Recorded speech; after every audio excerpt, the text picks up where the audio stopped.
granted. And yeah, it's gonna be fun. I'm excited. Yeah. Pero kung nakita na lang si Tito Benny, na siya yung talagang tumulong sa akin from when I was 19 years old. Puro 90 At, na.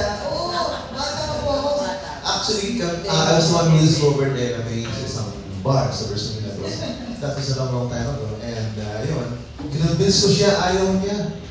Natatakot siya, but Pero actually, talagang actually joke pa nga kay Ben, sabi niya, "Uy, willing ka bang gumawa ng album?" Sabi ko, "Photo album po?" Sabi, "Hindi, seryoso ako."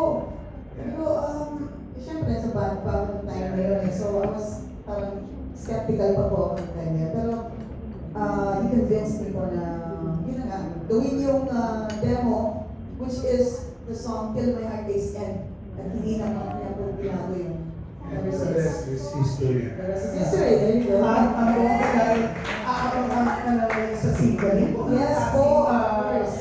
Sana supportan nila ako. Hit bosses ka. di ba? Yes, one of the bosses. Abangan ka namin sa March 1. May tanong na. Pero ito kay Toy. Yan, Toy, anong klaseng jukebox ka ba?